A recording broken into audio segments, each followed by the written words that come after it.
All right, good morning, Miss Grove. How are you? I'm doing well. Oh, okay, that is good. It's Friday. Yes. You had a full week before Thanksgiving. Ready to next week unwind, do some self care and everything. Yes, I'm ready for the quiet. The quiet. And I just, the fact that you don't have to get up to your alarm clock. And Oh, I'm gonna go to the gym and spend time with family, of course. right. All right, how have you been though, other than that? I've been okay. I've been definitely busy, but it's a good busy. I'm kind of excited for where I'm at right now. So I am too. I'm excited for you. thank you.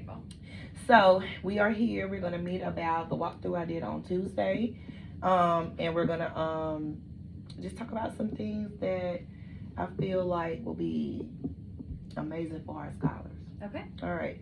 So I sent you the meeting agenda, and so for this agenda, what we're gonna do is we're gonna look at your walkthrough or the low inference notes that I took. And we're going to talk about a goal maybe that we could set for. What I want us to do is come up with a coaching cycle calendar so that we can just continue to meet and talk about math and see what we could do with our scholars. I know we've been talking a lot about projections and just putting our heads together for to come up with ideas and things that we can do to keep our scholars engaged and focused. Yes. The intentional focus on their particular goals. Yeah, I appreciate that with not having another 8th grade math teacher, just having somebody to bounce ideas. Yes, so, yes. And we love data. Mm-hmm. All right. We do. Okay, so what we're going to do is we're going to look at your walkthrough data. What were you doing? What the scholars are doing? Look at some of the questions that you asked. And some of our discussion points are going to come from our low inference notes, okay? And what we're going to do is use this particular walkthrough as like a baseline for other walkthroughs. Okay. And so we could just continue to grow. So like whatever we do here, we're going to try to see if we can implement it, come back and see where we need to go from there. So just constantly, honing in on our craft and refining what refining what we're doing. So looking at your low inference notes, I'm gonna come over here to my particular screen. So look at a lot of your questions. I just want to say that a lot of the teacher talk during your lessons were in the form of questions. Okay. And when I was observing, I felt like you were posing questions that guided students in the correct way. Mm-hmm. So how could you describe H? Students, it went up. Count for us. Student counted. What about J and G? How do we know J is not a translation? So that was able to use that vocabulary like reflection and rotation. How is J different from F? What kinds of lines do you see? How would you describe the lines? What is another word for the lines? Students responded parallel. How did you find the slope? Another vocabulary. Rise over run. We are looking for the slanted line. Rise 3. How do we find that? Rise 3, run 4. And then you want this group to find the slope of J and this group to find the slope of I. So that's when you divided them up into groups. What was the slope of H? 3 over 4. What did you notice about the slope of the parallel lines? They are the same slope. And then you had them work in small groups and they had to take turns previewing the questions. Mm-hmm. So letting them work in those groups that way to gauge the student talk. What is important in this question? So they went through each question line by line. And like you said, what's up with Diego? Showing, that relatability with the students. Mm-hmm. Diego has no money, or basically they said Diego was broke and is about to start a babysitting job making $10 an hour. What is next on question 2? He got $30 for his birthday. What does question 3 say? We have to compare and draw 2 lines. So like I said, going through your low inference notes, there was more questions so you can gauge the thinking and guide the students. And a lot of these were not particular students. It was a lot of, call response, like whoever, shouted it out, which was a good thing because it kept them on task and able to follow the lesson. If Diego works 1 hour, how much money does he have? I noticed that he babysits for 4 hours. He would need 70. Let's look at that for 8 hours. So you're giving them different ways to, and starting points and reference points.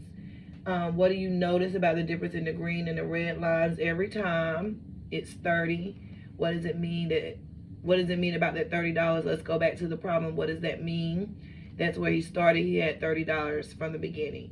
Yes, on problem 2, that's where he started. He saved $30. Does that $30 ever change? No. Does this line ever change? No, it doesn't change. What line is proportional? Why? So basically you were guiding them through the lesson, and if you really look at the lesson I can statements or what they're supposed to get, it was telling me that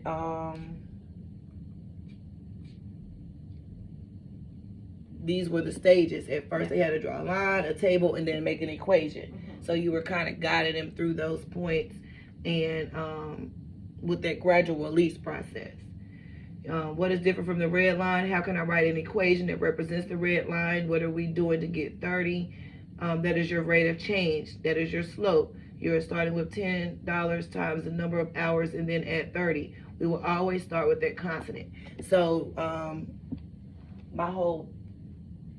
the main thing that I noticed was you wasn't telling them, you were asking them, and they were able to give you back responses. And so that was the core instruction.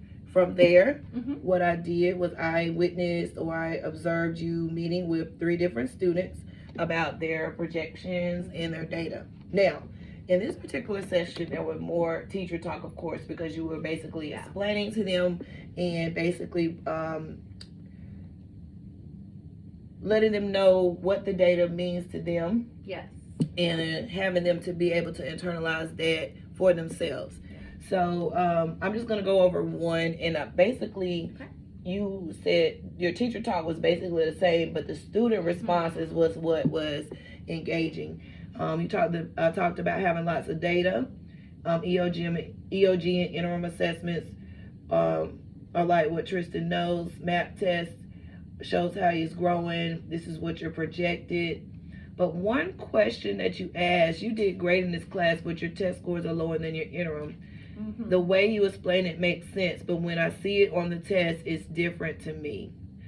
This is the question that stood out. What have you done differently that has helped your scores increase? Delta Map and Zern help me. If you get a question wrong, it explains it to you, he uses the examples to help explain the problem.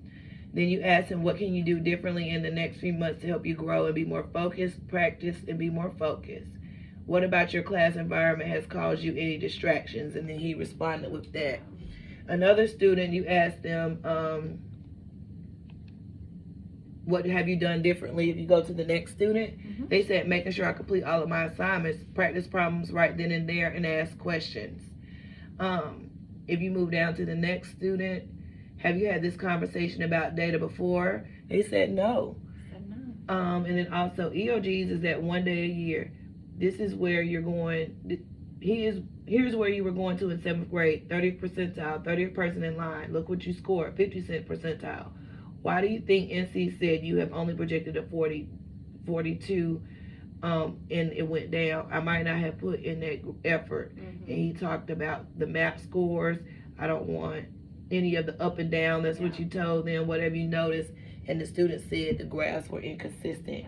So from that lesson, you started off with your whole group core instruction, and then you went down to individual. Well, there was some small group instruction in there as well. And then you went to individual data conferences, showing them the data, having them explain what they think led to their success and what they'll do differently. So I think that was an amazing lesson and a way for the students to own their data. Thank you. So you're welcome.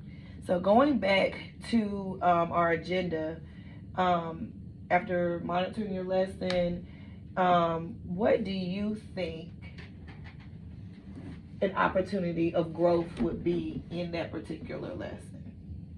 I think that in hearing it back, I can see it seems like I was asking a lot of whole group questions, and even though it was guiding, I don't feel like it was not singling out, but like gauging like individuals and pulling them in and having that opportunity to elevate all the voices and acknowledge all the voices. So as you were reading that back to me, that's kind of how I heard. I'm like, oh, these are more general conversations that I'm having, and I would rather have, sometimes you need to pull in like scholars who maybe aren't as eager to share out, just so you can hear their voice as well. I was thinking that I do commend you on the pace of the lesson and, having those students help to guide the lesson. But however, there might have been some students in the classroom whose voices may not have been heard. So the relationships was there, because that's the one thing I like. When you posed a question, they was into it, they was engaged, they were eager to, raise their hands and volunteer. But I'm thinking about maybe some of those students who, those are those quiet learners. How do we know what they're thinking? Right. So from that, what do you think, how did you call on students? It was definitely more of, in that group, it's kind of like who's ready, who's eager, and I give some wait time, but even after sometimes a lot of wait time, it's only the same hand. So I think I could have done more cold call and explicitly like called on different scholars, but I definitely know, like, listening through this, it felt like it ended up being a lot of the same scholars. And so that's something, they're in 8th grade, they've been together for a long time, so they feel like they already know their role in class. And so I think that's something, hearing this, I'm like, I need to challenge that role, because they're not going to be with the same scholars next year. I agree with that. There's some personalities in there that kind of stood out. And I could really tell my mathematicians in the classroom. But I wanted to ask you, what questions did you pose to gauge the thinking of everyone in that room? There were a few. I think whenever I had them work together, whenever they were in their small group, and I asked them to, because sometimes whenever you tell kids, like, oh, get together, talk about this. So I think by opening them up to just read the question to each other first, kind of opened up that dialogue by having it scripted, and then they were able to kind of feel comfortable talking with each other. So I think being able to hear them share out in those gave everyone an opportunity to have a voice. And it was sort of a cold call, because you said whoever the oldest is in the group. Oh yes, that's so right. that was that build a relationship. But usually the groups were two or three, and there were 2 or 3 questions, so everyone was able to have some success and participate from that. Now, from gauging the thinking of all the learners, there were a lot of opportunities for you to walk around and hear discussions, but how are you able to determine if all scholars mastered that learning objective for the day? Or were you able to determine that from the lesson? If I use the word all, then I would have to say I didn't, if I'm going to be honest. I would like to have done something to have more input, but that was going to have to come the next day. And I wish I would have done at least something in that moment before I released them, so I could do small group, and then the other teachers were supporting. So I think I know a lot, because when I walked around, I was able to hear how they were sharing. Definitely some scholars were more confident than others.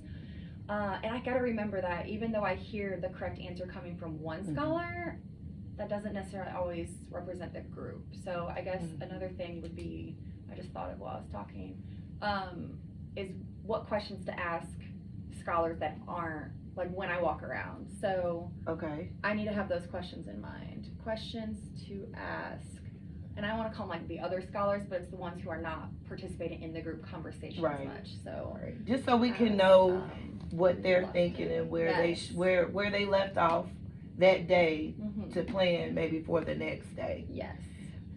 So that's what I thought about a goal. A goal for you, and I thought the same thing. We've been focusing a lot on equity and hearing the voices of our learners and making sure, we know and be able to tell what all learners are thinking. Every learner has their individual goals, projections, so we know that we need to know their individual thoughts on these standards. Because like in whole group, sometimes you can tend to hide. But we just still want to know. You may not be as vocal, but we still want to know where you are. And so 2 or 3 action steps planning to move forward Okay. on how we can engage the thinking of all the learners through the actual teacher directed portion. Okay. What are your thoughts on that? On how we could do that? So I think we have all this. I almost did what I was. I know. I was thought about suggestion, but I want to know your thoughts. I know, like, oh Yeah. To engage the thinking of all learners, I think using that. I mean, we're a one-to-one school, so I need to utilize that better. Oh. And so I feel like I could have done maybe like a quick check, just Okay. like a 3-question like Canvas, or like I used to use this program called Socrative that I haven't pulled out in a while. But what I like about I've it, heard of Socrative. I think I've seen you use that before in the it past. was About probably before COVID. Before COVID. And things, new things come out, Mhm. and I like the discussions on Canvas, Mhm. but I think the animosity, being anonymous. There we go. Anonymous.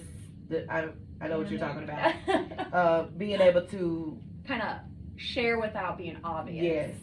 So, I guess we did use the Desmos activity before, Okay. and that's something because you can take a screenshot and show the work. Mhm. But I think as far as explaining your thinking, and not having like any way to tell, having that program might be helpful. It's just, and even if they have questions, like I'm thinking again while I'm talking to you, if that was like something that they have questions while they're going, it's something I could monitor so they're not like stopping the flow, Mhm. but they can say, hey, I don't really get that.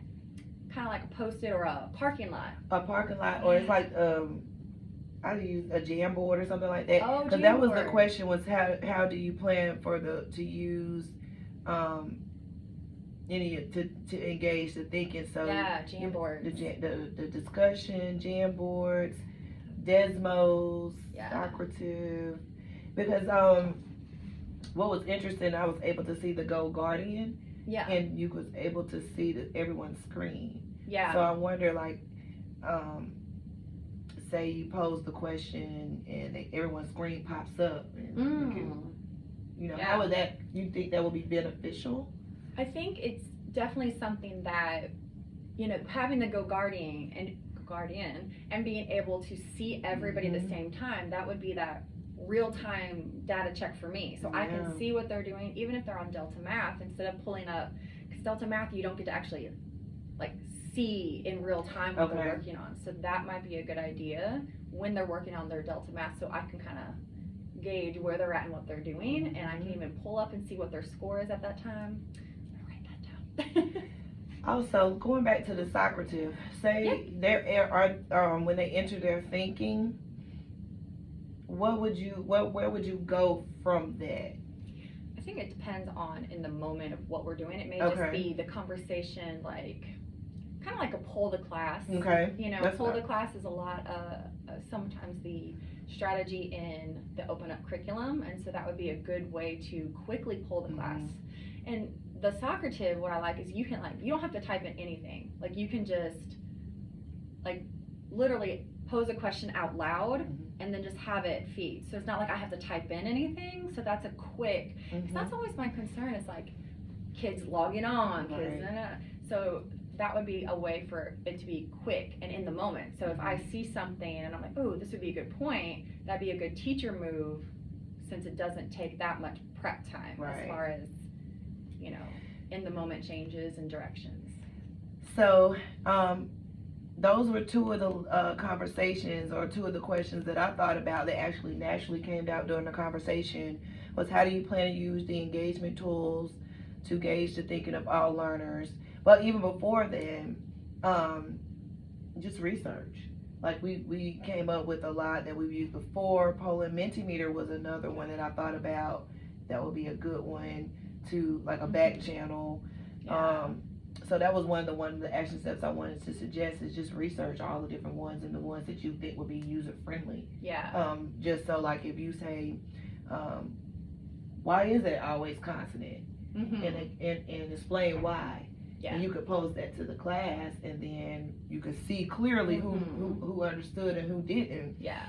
and I can hide their names so they don't know. So they won't feel any type of way. Right. Because sometimes even when you That would be cold call, Yeah. that produces anxiety. And that's what I was just thinking when you said that. I'm like, well, I could pose a question in the class, but then we go back to well, who's not going to raise their hand? Yeah. So it gives the scholars a lot of opportunities to read, write, listen, share their thinking without having to be like, I always call in the them spotlight. those behind the scenes scholars. You know, they're not gonna raise their hand, but when they type it in their computer, it's like wow. And then the last question was, how do you intentionally plan to incorporate the engagement tool in the lesson? You know, at the certain stopping points, and Right. you know, so it flows and that type of thing. Mhm. So that's pretty much what I wanted to talk to you about engaging the thinking of all the learners, how you plan to research some different tools, and how you plan to incorporate in the lesson so that it flows. Okay. And what I want to do in our next meeting is talk about what we're going to do with all this data. Like once we get all the data from the classroom lesson, when we analyze it, and we don't want it to be a big thing every day, but we want to know who got it and who didn't, going into the next day basis standards. So basically what I want to do is thank you for the openness of this conversation, and basically to summarize it up and follow up, we will at our next meeting talk about the learner engagement tool that you have thought would work for you. We definitely want you to try to implement it in the classroom and just kind of take a look at the conceptual understanding from that tool, from the students. After that, we'll come up with a plan. The goal is to come up with a plan for reteaching using those tools. So we can know, who really had the standard and what else can we do if they didn't master that standard. So we'll look for a follow-up maybe in about after the holidays. I'll come back in, do another walkthrough, see how that worked. And you know, your thoughts and feelings on that, and we'll go from there. But I really appreciate you being thoughtful and being vulnerable and honest about the lesson. But I mean, you're a math coach. I mean, so thank you for allowing me to share what I thought would just take your lesson to the next level. So we'll know that every student in that classroom understand that standard, or if they didn't, what will we do about it? I also appreciate the intentionality for the individual data conferences so that they will know where they are. They've been so good. They have been excellent, and I like what I was really listening for is what they were saying, they owning the data and being accountable. All right. Thank you so much. Thank you so much, and enjoy the rest of your day. You too.